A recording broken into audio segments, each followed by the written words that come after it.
Welcome to this week's Promo Chat Deep Dive. This week, we're very excited to have Brian Jolin from Jolin Promo. Welcome, Brian. Thank you, Kate. And by the way, congratulations on your new role in Promo Kitchen. Oh, thank you. Yeah, it just got announced this week that Johanna Gottlieb is our new chair coming 2020, and I'm the new vice chair. So yes, it's a lot of pressure. You guys are going to do great. It's going to be fun. So yeah, we've already been pinging back in ideas with different things that we want to accomplish. So if you or anyone listening has this is what we need to accomplish, just send us a message. Awesome. Yeah. So I expect a list of demands for the new promo chat from you. Okay.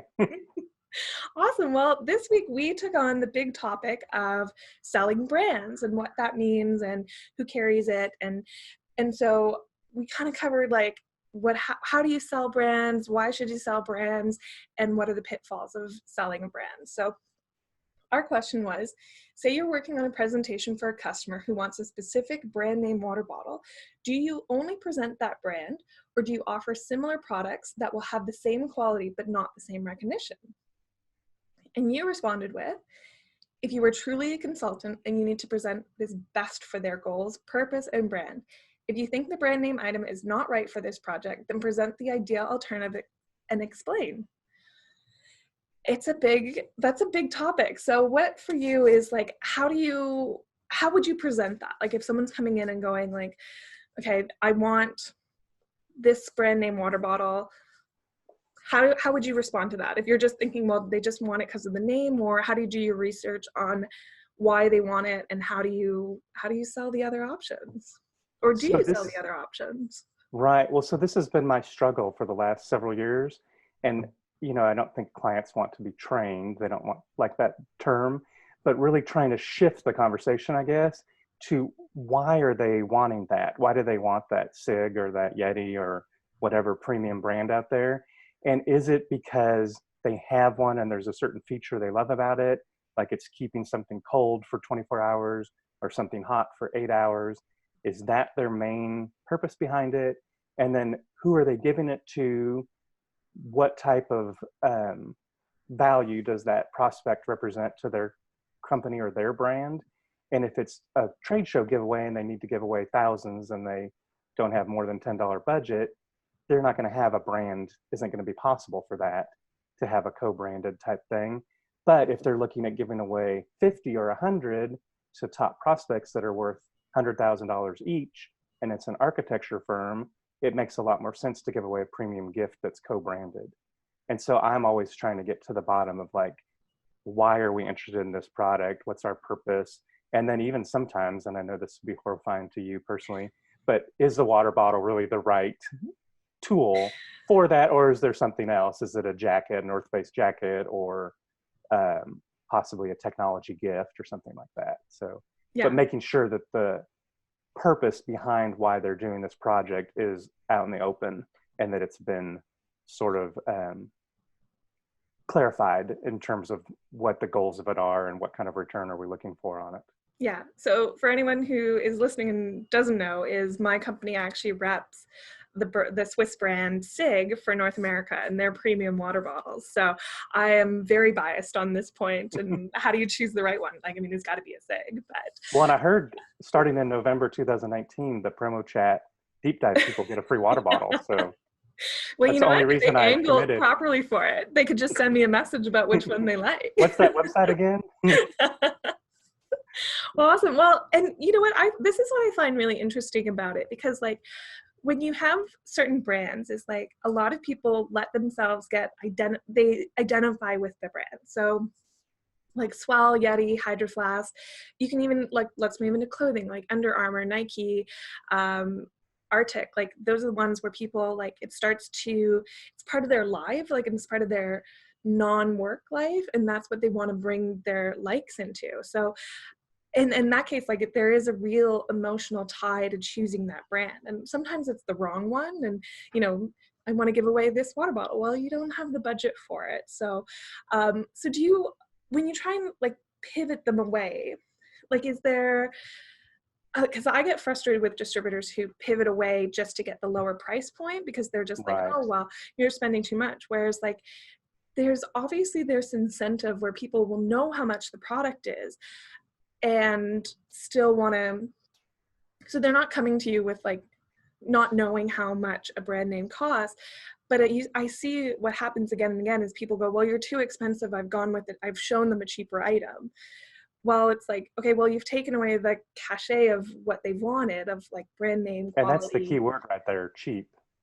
Because I always try to tell clients, like, we're not going to do cheap. We can do affordable or a good value, but cheap is just idiotic to put your name on something that's cheap that could get thrown away. And that could be thrown away in 2 months after they put it in the dishwasher a couple times and it's rusted, or it could be literally thrown away at the end of the aisle because it's a cheap plastic cup that the lid doesn't even fit on, and they're like, what the heck is this? And just dump it in the trash bin.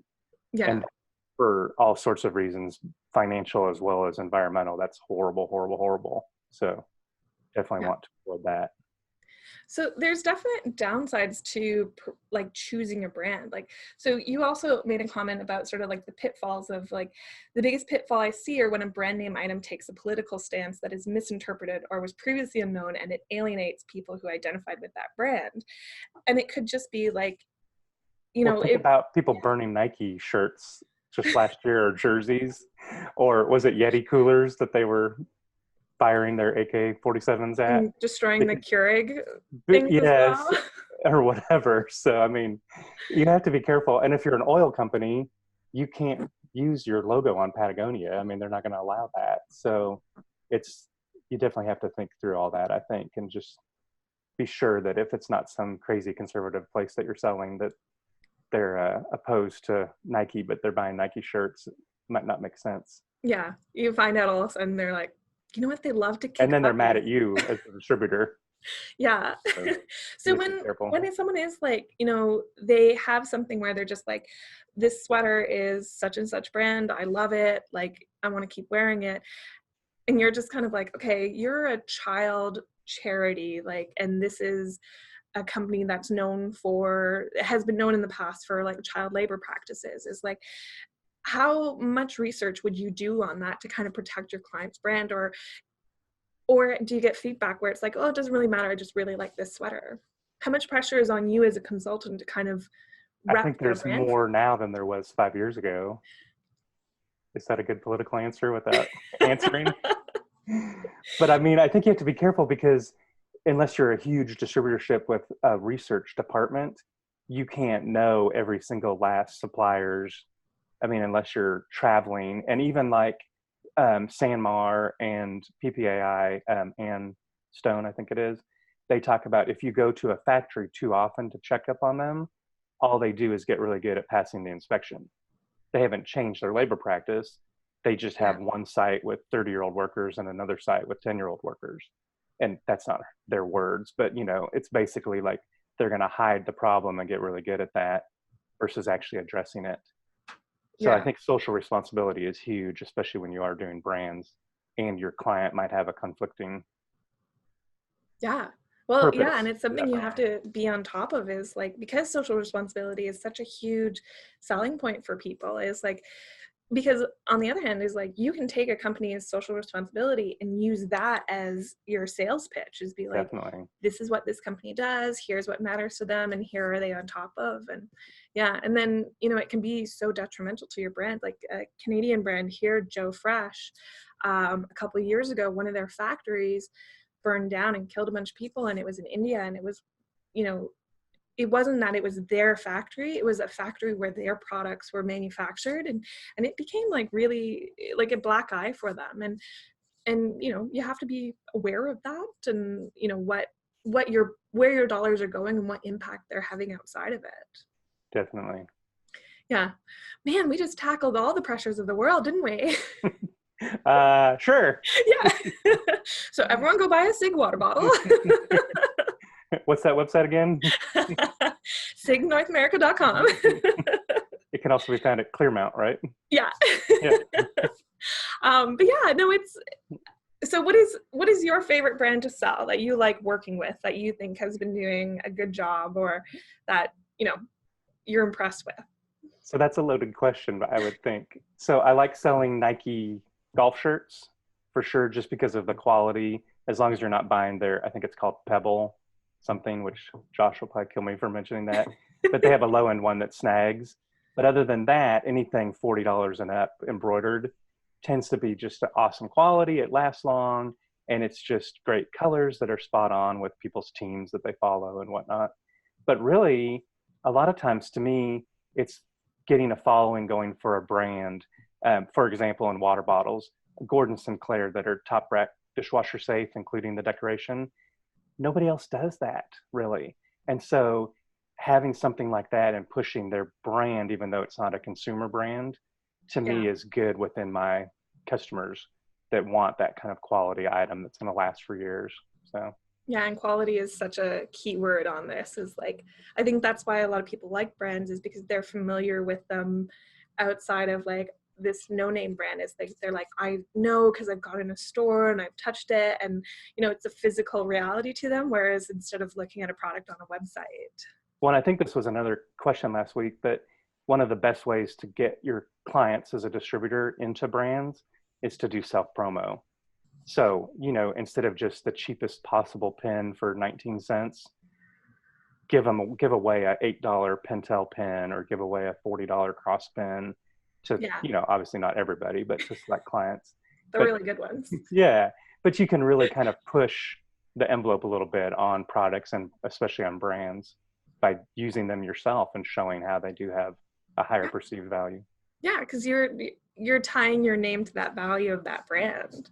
Yeah. Definitely. So, final question: candy corn, really? It's not the best candy out there. It's the best seasonal candy ever.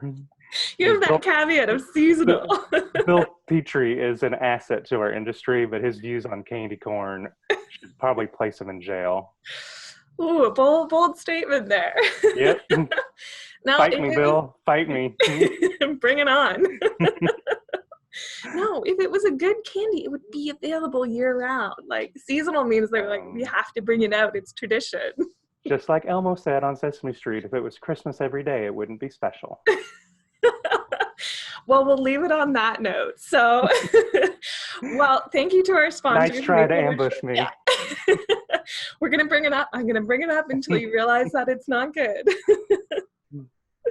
Well, speaking of good candy, Maple Ridge Farms is our sponsor for this. So we want to thank them for sponsoring us.